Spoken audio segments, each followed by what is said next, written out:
You're listening to the ESP, the European Skeptics Podcast, an independent weekly show set out to bring you news, interesting topics, and interviews with people mostly from Europe, building bridges and breaking down language barriers to show the world how active and awesome the skeptical movement is in the region. This is episode 499. I'm your host, András Pinter, and joining me for the show is my co-host, Pontus Böckman. See ya! Hejsan, András! Hey! Yes! 499. 499. That is unbelievable, isn't it? Yeah. Crazy stuff. We've been doing this for 10 years.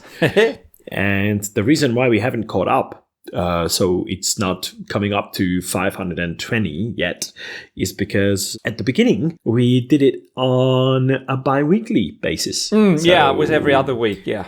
But we soon changed that, I think, after a couple of months. I think. Yeah, but still. Yeah, so almost 500. 500 is, and that is coming up, and we are planning something very special for that. And there are a couple of people very close to our hearts who have been instrumental in forming what this podcast has become in the last 10 years or so. So we decided that we would be doing a live recording on YouTube, and we will have guests on a rotational basis over the duration of the show, joining us to celebrate together with us. We don't have all the confirmations yet, but it's quite a lineup. So yeah, we're looking forward to that. Very much. And please tune in. It will be a lot of fun. Yeah. We are anticipating about 2.5 hours long recording. We'll see how long we last. 2.5 hours. That sounds a lot. Yeah, but please bear with us. It's going to be in the evening of the 8th of October, which is a Wednesday, just before you usually go and prepare for Skeptics in the Pub event or something on a Thursday that they usually are at. On a Wednesday, you can join us in the evening and celebrate our 500th episode. Mind-blowing. Yeah, this is great. It is going to be fantastic. And we're looking forward to other things happening soon. As you're listening to this, it is officially QED month. That's right. October. That's right. October is here, and QED in Manchester, the best friggin' skeptical conference in the world, I think, will happen for the last time. So if you didn't get your ticket, my condolences, but at least the two of us will be there, and so will 600 or so of the best people in the world. So it's really going to be fantastic. But I wanted to remind people, because I almost forgot about this, now that the UK is post-Brexit and all of that, you need to have your ETA, your electronic, what is it? It's not your estimated time of arrival. No. That'll vary. A lot of people might care about that too, but not the British authorities. It's an electronic travel authorization that it is. That's what it is. Yeah, I have it somewhere in my notes. I can't find it now. Anyway, you have to get that. It's £16 or about 19 euros when I did it. And you have to do it in advance, of course. And the best way to do it is on the app that is especially for this, or you go to gov.uk/ETA. But what you should not do is just Google where you can find it and then just click the first sponsored link that comes up. I almost did that, and I realized there's a lot of fake. Well, I don't know how fake it is. Maybe they can help you, but at least they overcharge you. One site I saw charged a little more, maybe it was about the 19 euros. But then for normal delivery, standard delivery, I think they call it, they wanted to charge 80 euros more. And what kind of delivery is it? Exactly, printed out in paper? No, I don't. It was standard delivery, of course. Standard delivery. Yeah. But so that's a postal expression, right? Yeah, but that's stupid because it's electronic. So if you go to the right place, they promise that they will approve it or handle it within 3 working days. They did mine in 1 hour. and it just arrived for nothing in my telephone, or I mean in the app there. And so don't fall for that. I think I saw at least 5 of these sites that were trying to scam me out of doing that. But anyway, don't forget to get your ETA, because otherwise you will be sorry when you land there and you won't be let into the country. And you don't have to print it out. You don't have to have it in any other form, because it will be associated with your passport. Yeah. So you don't have to bring anything when you enter except the country. Exactly. You bring your passport, and they will see at your passport number that you have an ETA, and then it's also valid for 2 years. Now, that's what I was going to say. Yeah. But on the other hand, there's not going to be any QED next year, but maybe. I don't want to say too much, but maybe I can think of a reason to go to the UK next year about this time, but I will just leave that out there for now, because it's a little bit too early to talk about it. But it'll be fun, I'm sure. But anyway, now it's time to go to QED. Be prepared, do your homework, and get your ETA. Yes, do that, please. And in the meantime, we are doing this show, which means that it's time for us to turn our skeptical eyes towards something that happened this week in skeptical history. That is the segment that we call TWISH. The 4th of October, which is this week, marks a very important anniversary. The birth in 1906 of Alice Mary Stewart, who was a British physician and epidemiologist whose work reshaped how we think about radiation and health. So her story is one that every skeptic should know, because it illustrates how science advances, not in a straight line, but through controversy, resistance, and eventual self-correction. And that's what we love about science, right? So...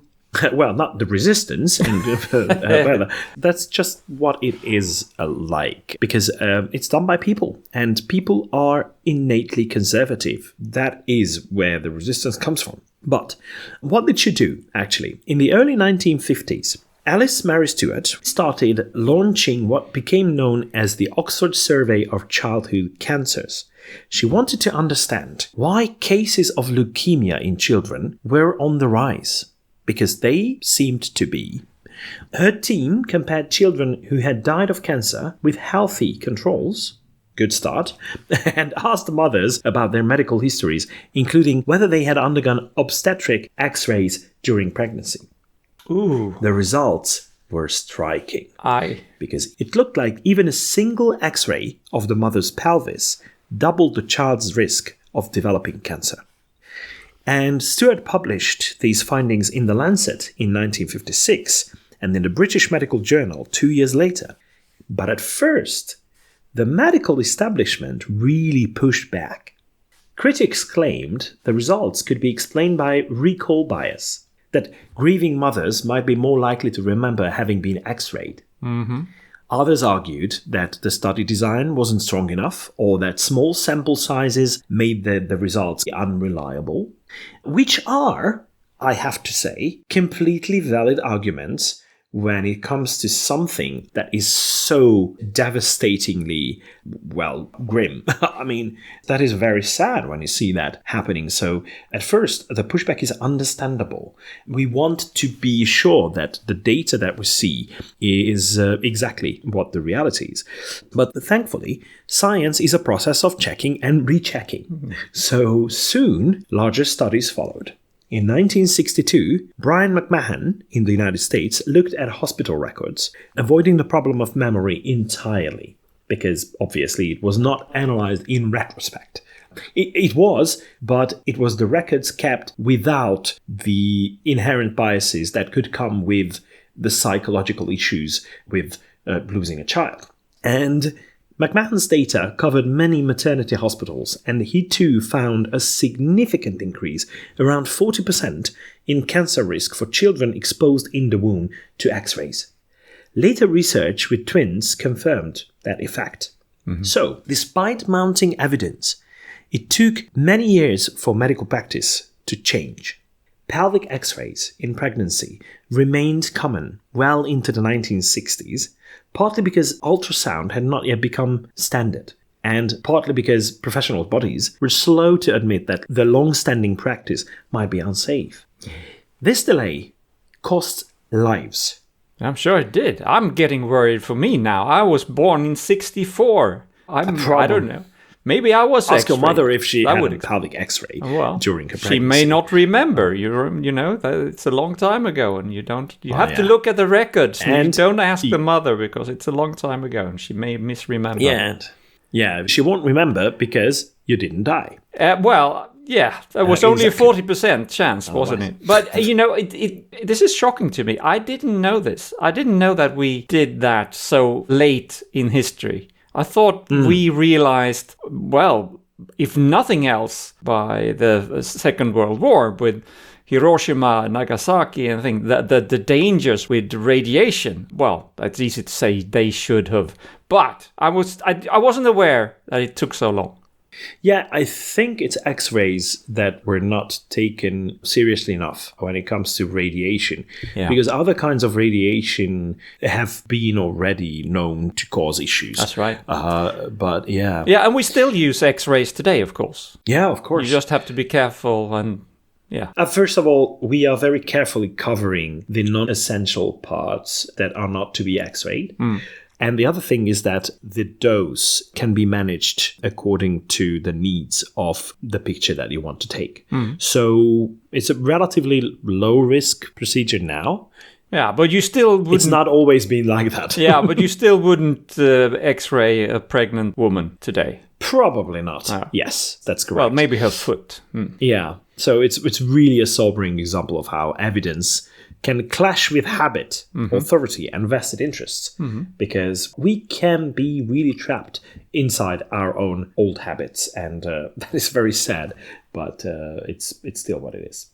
All right, so Stewart's later work, unfortunately, was no less controversial. In the 1970s, together with George Knell and Thomas Mancuso, she studied workers at the Hanford plutonium plant in the United States.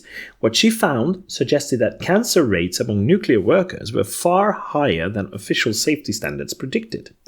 So official safety standards were already in place at the time, but it looked like they didn't really draw the line at the right place. Yeah. And you mentioned Hiroshima and Nagasaki earlier. She also questioned the way data from those bombings and their survivors was being used to set global radiation limits.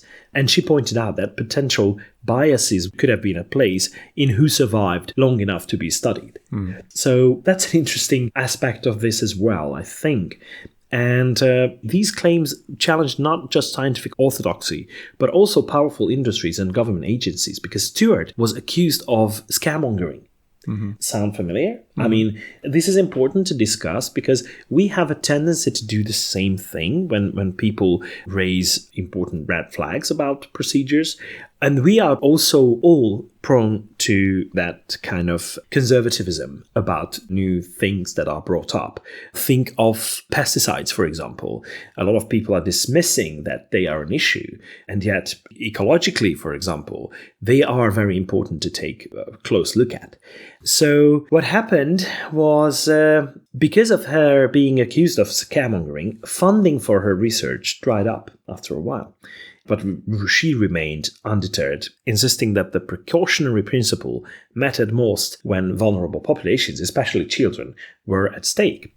So over time, many of her conclusions were borne out. Prenatal X-rays are now tightly restricted. Ultrasound is the norm, and radiation protection standards have been revised downwards. In 1986, Stewart was awarded the Right Livelihood Award, sometimes called the Alternative Nobel Prize, for, and I quote, bringing to light in the face of official opposition the real dangers of low-level radiation. Wow. Yeah, so I'm pretty sure that we, as skeptics, should really care about Alice Stewart. Her career illustrates several lessons. First, that methods matter. Her work was challenged because of possible bias, but later studies with better methods confirmed her results. Second, that evidence can be resisted when it carries political, economic, or professional costs. Third, that the slow adoption of scientific findings can have profound human consequences. And, of course, finally, the skepticism is not only about doubting fringe claims, it's also about questioning authority, especially when consensus is shaped by more than just the data, but more like traditions. So, consensus should always be driven by data and not traditions and not conservative attitudes. It's very important. And I think it's an important reminder to all of us, because we like to refer to some kind of authority sometimes when it comes to scientific disciplines, but questioning authority has its place. To sum this up, Alice Stewart died in 2002 at the age of 95 years. Ooh. But her legacy lives on in the millions of children spared unnecessary exposure to radiation, and in the reminder that good science sometimes requires persistence in the face of doubt. Well done. Yeah, well done indeed. That was our This Week in Skeptical History segment, which means that we are moving on to finding out what's been happening as of late in Europe. Yeah, Andras, I have bad news. No, please don't. It's not unexpected, but it's still bad. We've all heard over the years that just a little bit of alcohol is actually good for you. Maybe one glass of red wine Not once listening in to a you while. anymore. No, not listening to you any longer. No. Perhaps one glass every day would somehow correlate with living longer. And in a way, it may still be true that it correlates, but it's not good for you, I can tell you. And, as good skeptics, we need to recognize the fact that correlation doesn't always mean causation. So, True. There's been another study, a big study, a good study, and it has shown evidence for a relationship between all types of alcohol use and increased risk of dementia specifically. So they only looked at dementia, but that's bad enough, I guess. So the study is unique in two ways. First, it had a huge number of participants, and second, it was actually two different studies that they did at the same time for good reason, and I'll come back to that. So, of course, we know that you cannot do a randomized controlled study and not a double-blind study either when it comes to alcohol. Because, first of all, you can't ethically randomize people into drinking alcohol just to see what happens. And second of all, of course, it's very hard to find a placebo to an alcoholic drink. People notice quite clearly if they are given a glass of wine or not, because it has certain effects on you. It's difficult. Double blind.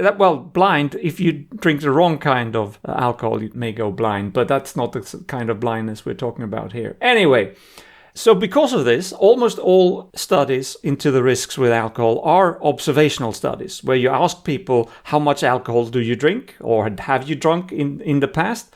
But this is, of course, problematic for several reasons. Self-reported data is subject to errors due to underreporting. People are not really honest with how much alcohol they drink. And even if they try to be honest with it, they may forget and misreport it anyway. Some people who drink little or nothing may do so because of health problems. So that may seem that they are doing badly health-wise because they're not drinking enough, but it could be the other way around. They may not be drinking because they have other health issues. Moderate drinking may be part of a lifestyle that in other respects are more healthy. Maybe a lifestyle that is linked to relaxation, social connections, shared meals, good social networks. If you live that kind of life, you may drink a little bit more wine, but the other things may compensate for that wine, so it may look like you have a good life. And moderate drinkers may have higher socioeconomic status and therefore eat healthier, exercise more, and have better access to healthcare. And then that will drown the effects of the alcohol. Anyway, so what the researchers did were two things. First, they did a normal observational study, just like all the others, involving over 500,000 participants to see if they got that usual effect. And the usual effect is that in the data, it looks like moderate drinkers appear to be more healthy than others. And it turned out to be the case. That study showed what they expected. But at the same time, they did a quite different study. Instead of asking people to self-report, they did a genetic study, looking at people's genetic likelihood for alcohol use or alcohol disorder, really, and then looked if there was a correlation between those genes and bad outcomes. Now, this is a very good kind of study to do in cases when you can't do a double-blind randomized study. But the problem is you have to have a lot of participants to make this valid. Otherwise, to find this, you need a lot of people in the study. So they used data from the largest genome-wide association studies, GWAS, that they could find, and they looked into 3 known genetic variants linked to misuse of alcohol. And the number of participants or individuals that they could study was 2.4 million. So they really did a big study. And wouldn't you know it, it turns out that the bigger risk you have of misusing alcohol, the higher risk you had of dementia.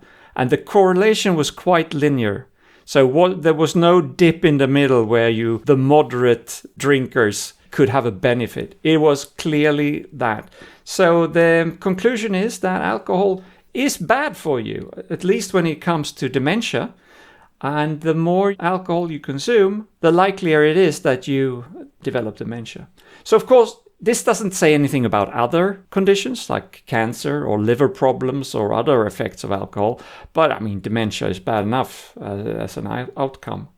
But I really like the approach that they use. They say, we know a typical observational study usually shows something that we don't really believe in, but we will do it anyway just to see if we also get that result. And they did. But at the same time, they did this other study, which was pretty smart, I think. But unfortunately, the outcome is that we now know that we should drink less alcohol, or preferably none, or none at all. None, yes, yeah. Probably best option. Yeah, but it's difficult, especially when you're in a social environment, because socializing is somehow centered around drinking. Yeah, it's a cultural thing. In some countries more than in others. Well, we are not doing very well in Hungary. I'm not proud to tell you because unfortunately in some international comparisons we managed to beat even the Russians in levels of alcoholism, and that is really saying something. So we drink a lot. We have a lot of in our culture in Sweden as well about schnapps specifically. And historically, but I'm glad to tell you that the Swedish alcohol consumption per person is declining. Good. Yeah, and it's consistent. People didn't start to drink more during the pandemic, even though that was a fear. And that was a global phenomenon, actually, that was going on in many countries. Yeah. So good for you. But it continued to decrease, and I think it has decreased like 4%. I saw the number earlier today, but I didn't write it down. But I think it's about 4% over the last 4 years or so. So we're in the right direction. Great. Well done. Well, speaking of the right direction, I mentioned something earlier about the conservative attitude to changes. So I'm not talking about political conservatism. I'm talking about something that tries to keep things the way they are. And that plays a very important role in the transition to electromobility as well. Recently, we've seen many posts on social media that claim that there is a massive decline of the uptake of electric vehicles and EV sales are plummeting and nobody wants them and stuff like that. Well, I'm not one of those. I just bought an electric vehicle. A very nice one at that, actually. I really love that car. This is a commercial. This is a commercial. No, it's not a commercial. I'm not going to tell you what it is, but it's a disclaimer. I might be slightly biased towards what I'm going to talk about. Regular listeners to this show that know this already. Yeah, exactly. I'm pretty sure of that. So let's try to take a measured look at actual data on electric vehicle. I earlier said that we should be driven by data and not biases. So let's see what the sales are in Europe for the first half of 2025. Because what we see is that the numbers reveal strong momentum for battery electric vehicles across the continent. So globally, Nearly 6 million battery EVs hit the roads in the first 6 months of 2025, a remarkable 29% increase compared to the same period last year. And Europe alone accounted for over 1.19 million of those sales, marking a 25% growth from the first half of 2024. So that is pretty significant. I think nobody can deny that. And this growth translated to an EV market share in Europe, which reached 17.5%. Put simply, that means that every sixth car sold in Europe is now fully electric, a significant jump from just 13.9% a year ago. Importantly, these figures refer strictly to battery electric vehicle, not plug-in hybrids or internal combustion engines, nothing. Just BEVs, as they are referred to. The surge in EV adoption also seems to be coinciding with a growing public charging infrastructure, recently hitting 1 million public chargers across Europe. And that is crucial, because when it comes to battery electric vehicles, the greatest hindrance to the uptake of those is what we call range anxiety, because we are always afraid that we won't reach the next battery charging station and we will just run out of juice, so to speak, and we'll stranded on the roadside, which is very rarely happens, actually. But people have this range anxiety, which is a real thing. Yeah. But this infrastructure growth shows a very important change in the background of the transition to electromobility.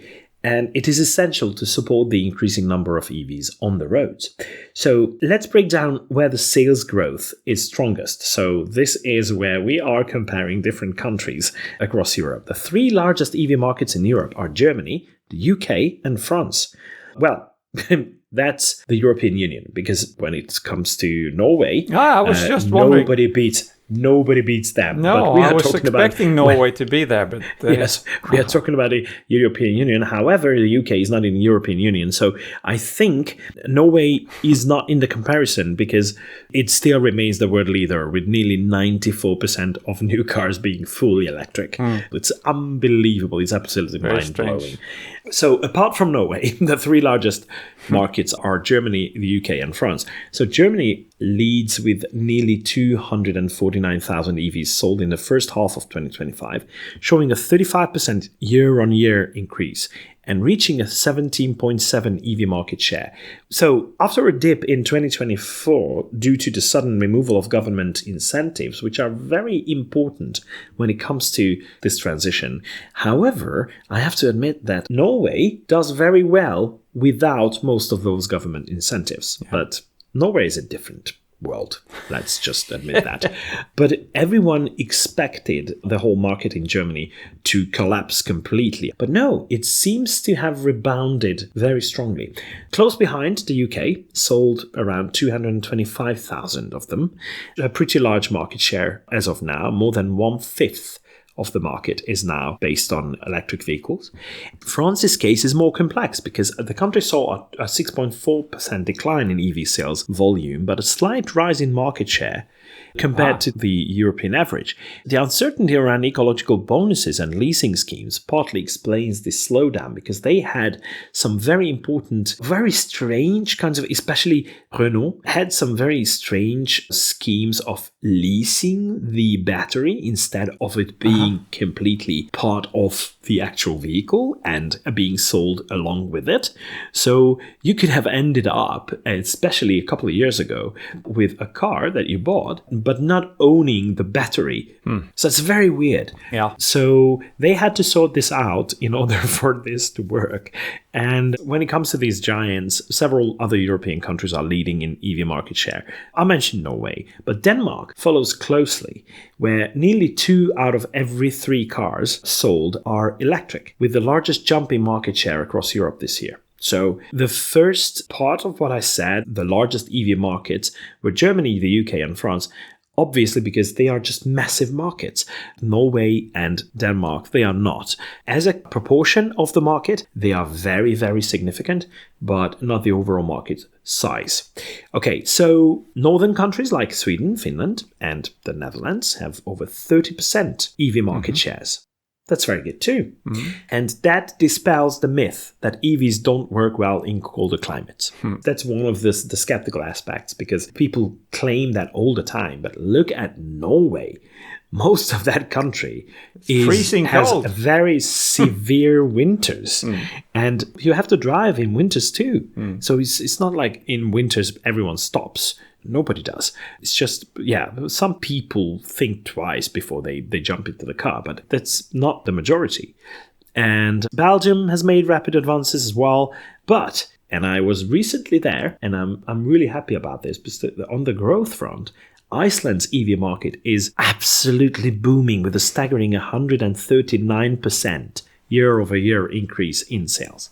It's mind-blowingly high. You know, I met a couple of people who rented cars in Iceland. They told me that it was cheaper for them to rent an EV than a combustion engine car. It's absolutely brilliant. And that is despite changes in government policy, because subsidies have been suspended for a while.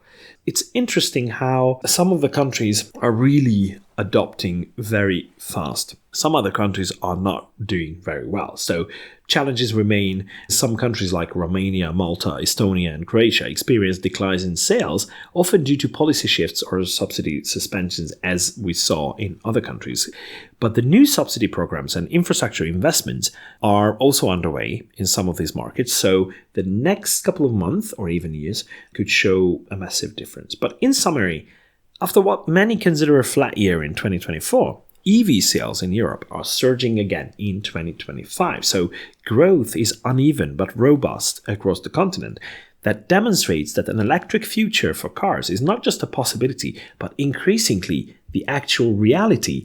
And no, hydrogen-powered cars are not the future, because they require a significant investment in infrastructure, even more significant than battery electric vehicles and their charging stations.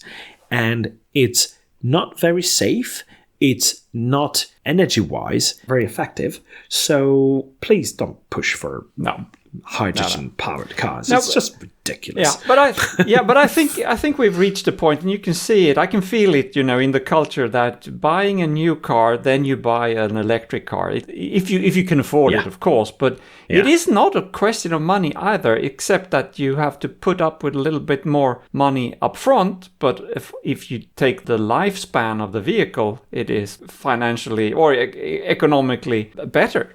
So I think we're there now. I think we're there. I don't think the subsidies really matter so much in most countries. No. And especially because there's a second-hand market as well. So all of this data was basically referring to the new sales. Second-hand sales are growing fast as well. Obviously, I bought a second-hand car myself, so I couldn't afford a new electric vehicle. And you don't have to, because they have a very long lifetime. So it's not what many people try to make it out to be. And this is why I've been trying to reach some people who can help us with seeing clearly about electric vehicles. So if anyone knows an expert on electric vehicles and batteries and all that, we would love to interview them. So preferably from Europe, because we have received a couple of suggestions, but not necessarily from Europe. So we really want someone from Europe to open up our eyes about what's there to know about the electric transitions. Right. Okay. So speaking of Europe, because we're the European Skeptics podcast, we are, and we sometimes, or quite often actually, take a look at politics and how it develops in Europe. And we had an important election in Europe this week, as if they're not all important, of course.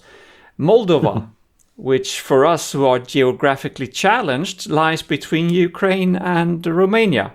So it's south of Ukraine, the north or northwest of Romania.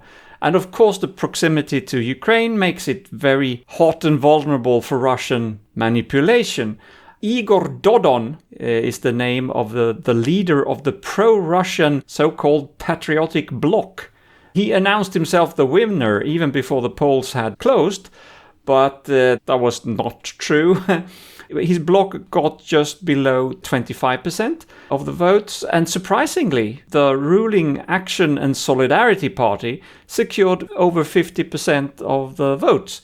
To be more exact, they've got 50.03% of the votes, but it's still the majority, and they will remain in power. So this Igor Dodon, the bad guy, I won't try to hide my sympathies here, the bad guy from the Patriotic Bloc, he called on all disgruntled voters to gather outside the parliament at 11 a.m. local time on Monday to protest, but only about 500 people showed up, and the protest lasted less than half an hour. But their message, of course, now is that the pro-EU side has won by cheating. They point out that the final decision to ban one of the opposition parties on the grounds that it was funded by Moscow was taken just hours before the election. And that is a bit late in the game. That doesn't look good. Would have been better if that could have been avoided. But I mean, if you have a party funded totally by Moscow, yeah, well, maybe they shouldn't be in the election anyway. Yeah. And they have also, based, I guess, on examples from many other countries, like the US, for instance, they have already built a large-scale myth of fraud, even in advance, to be used now in case the election didn't go Russia's way. So this myth was cultivated in the Putin-loyal media in Russia. Russian TV channel Vesti claimed 5 minutes after the polls closed on Sunday evening that ballot boxes in Western Europe had been, quote, filled with fake votes for Maya Sandu. I think that's how she pronounces her name. She is the leader of the ruling party. And they also claimed that voters had been offered €50 for a pro-European vote. There's no evidence for any of that. So we dodged that bullet, I think, this time. It would have been very bad for a country so close to Ukraine to be more or less a vassal of Putin. And now it looks like, for now, they are safe. And the ruling party has said that they will work to have closer relations with the EU. And we welcome that, of course. Mm-hmm. Yeah. So we'll keep an eye on how this is developing in the future, because as Moldova might be getting closer to the rest of Europe, this might prove very beneficial to all of us. But speaking of beneficial things, it's absolutely important to have skeptical organizations across Europe in different countries. I hope Moldova has one as well. We definitely know, because we have been reporting on stuff that they do, that GWUP exists. Gesellschaft zur wissenschaftlichen Untersuchung von Parawissenschaften. That is what We're very happy that you have an abbreviation for that. You don't have to say that every time. So we have many friends who have been associated with GWUP. They have important and very powerful projects like information network homeopathy and stuff. But they have launched yet another project, which is the debut of its new podcast, Skepti Talk, hosted by Onka Michael or Michael Scholz. In the inaugural 25 minutes episode, the host interviews GWUP chairman Andrei Sebastiani, discussing the organization's history, mission, and internal workings. So the episode is structured into segments covering topics such as the founding and nature of GWUP, member engagement, the range of topics the organization addresses, whether members need specialized knowledge, and a review and outlook on the upcoming SkepCon conference, which is the largest German-speaking conference in Europe. Skeptic Talk is now available on multiple podcast platforms, including Transistor, Apple Podcasts, Spotify, YouTube, and others. And GWUP also invites listeners to contribute to ideas or to appear as guests on future episodes. And they encourage those interested in skeptical discourse to join its Skeptisches Netzwerk, a forum for members and interested parties. So well done. This is always good to see that an organization is coming up with new projects and something that people can follow. So I really hope that this will be a large success for GWUP. Yeah, indeed.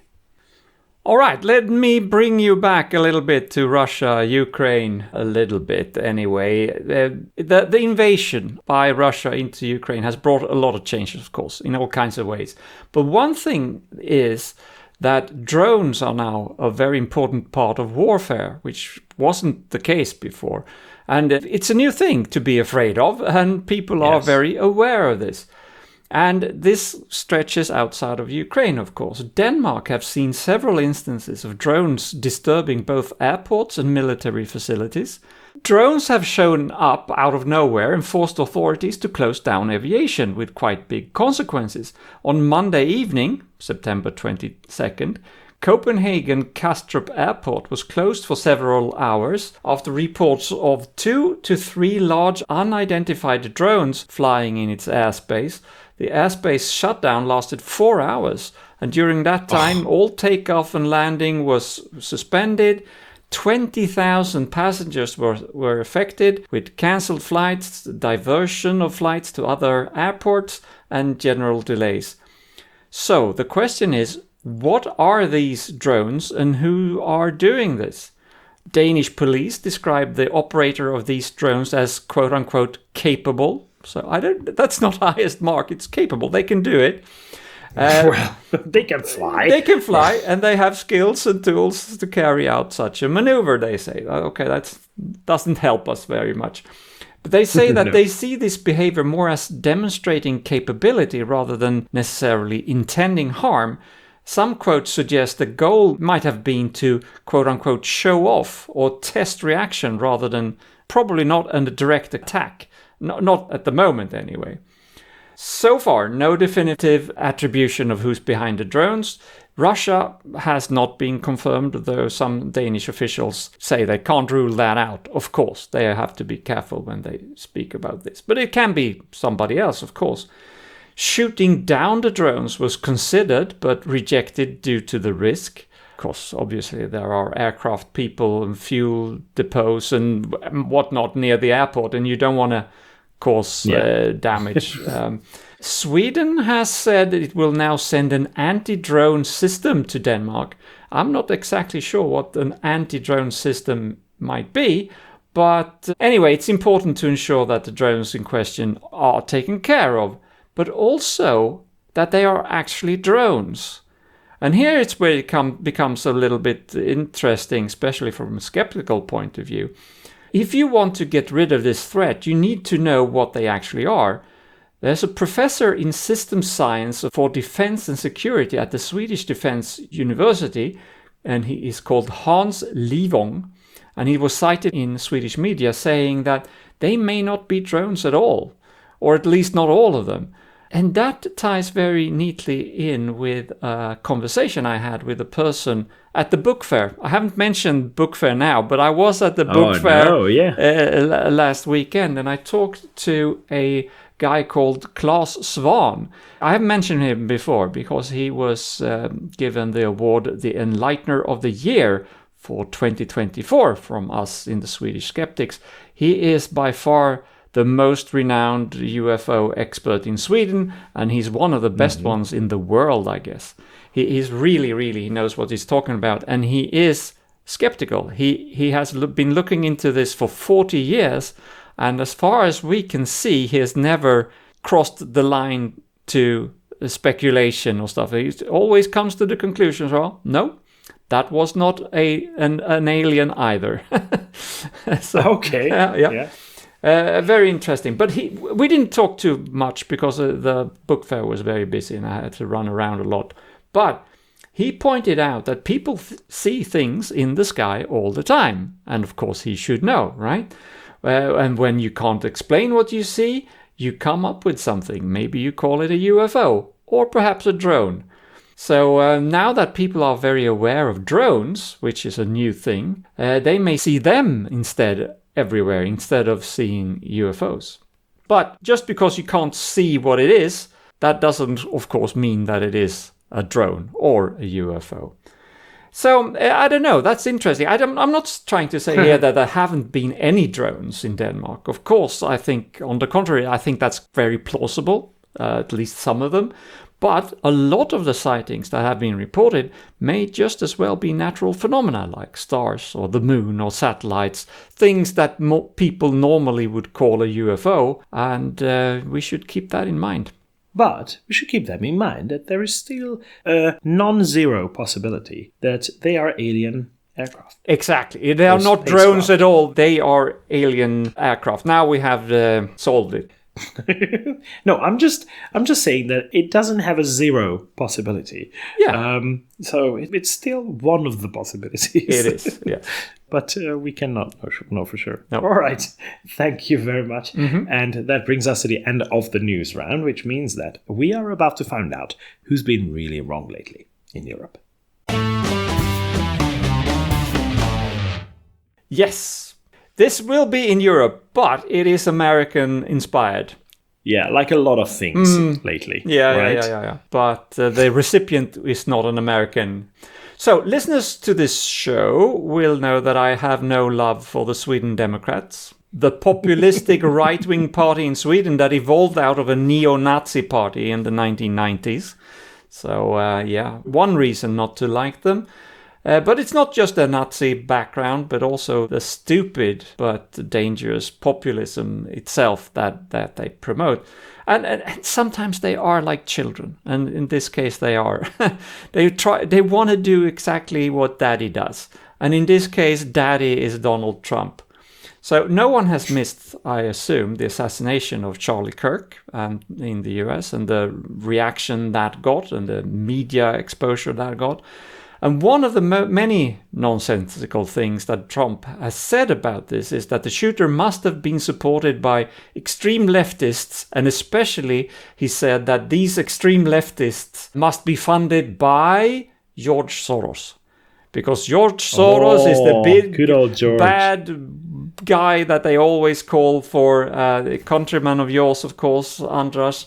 He's a billionaire, philanthrope. And he has donated a lot of money to a lot of people and organizations all over the world. And I guess some of them have been leftist.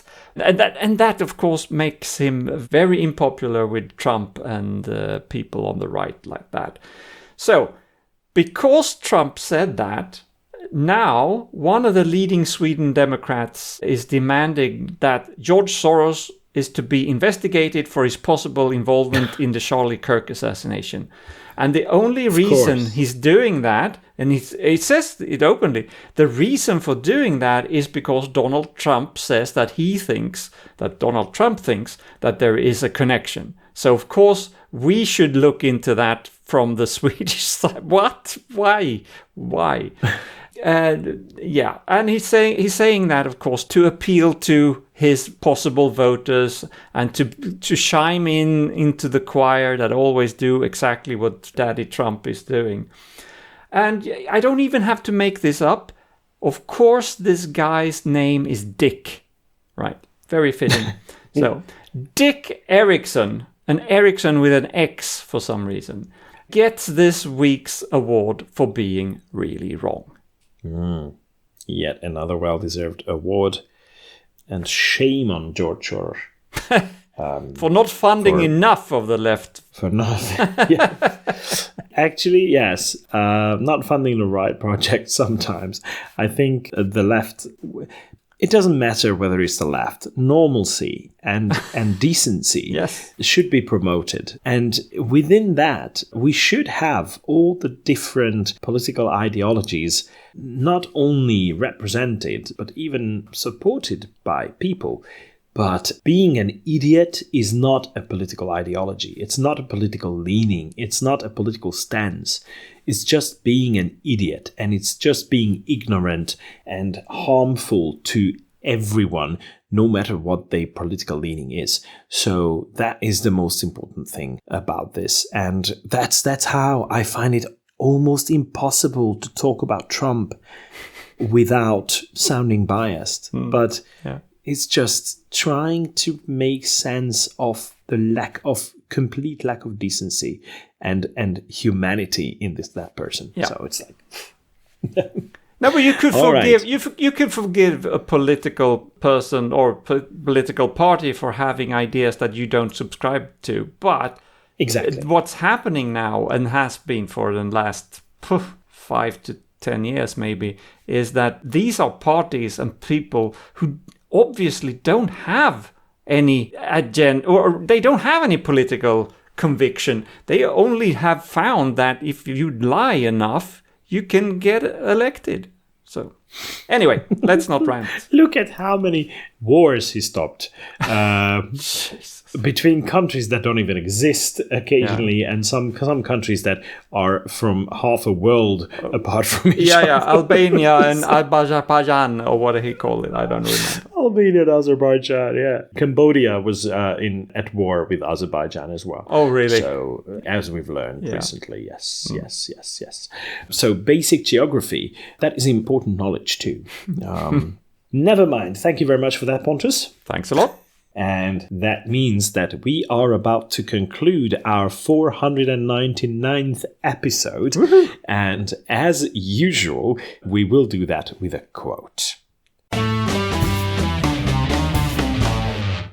And I know that I recently brought a Brian Cox quote, but I just bumped into this and I really appreciate it. It's from The Forces of Nature, which was a very successful TV show that he hosted. So, the quote is, "Real scientists are delighted when they find out they are wrong. And to me, that is one of the greatest gifts that a scientific education can bring. There are too many people in this world who want to be right, and too few who just want to know." Here. I love that. Yeah, of course. So sometimes we should not be married to our ideas and wishes. We should be having an open mind and be driven by the data. Well, it's hard. It's hard, but it's fun, especially when it works. It's very, very rewarding, but you have to put the effort in. Yeah. All right. So that really concludes this week's episode. Please join us for the live recording of our 500th episode next week on the 8th of October, Wednesday, starting at 7 Central European Summer Time. But we will be putting the links to the social media accounts as well. So thank you very much, Pontus. Thank you. Many, many thanks to our listeners for tuning in. Please keep doing so. And don't forget next week. And until next week, when we are coming back with 500. Goodbye. Hej då! Visslat.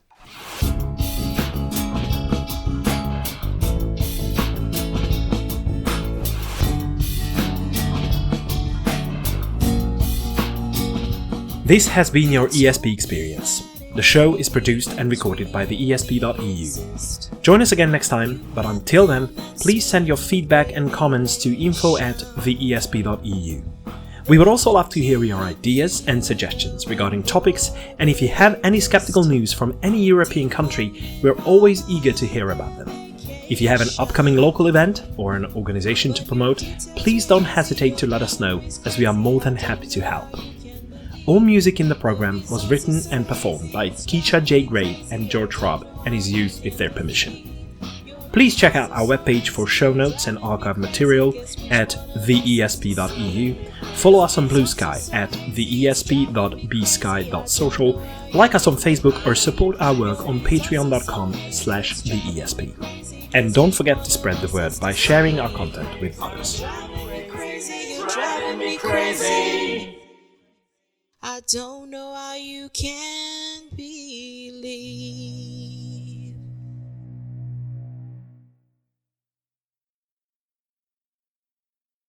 This is episode 480.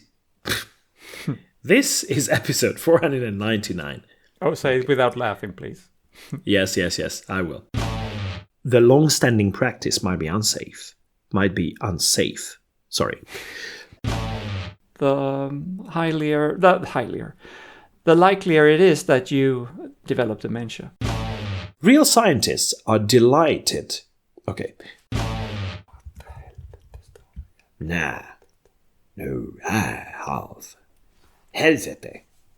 Bloody hell. You know, the worst part, when you misspell something, so it becomes a word that is a real word, but it's the wrong word, so it doesn't. It's not highlighted. You mean autocorrect? Yeah. Autocorrect changes it, or okay? No, it was not autocorrected because it became accidentally something totally different. Anyway. Okay.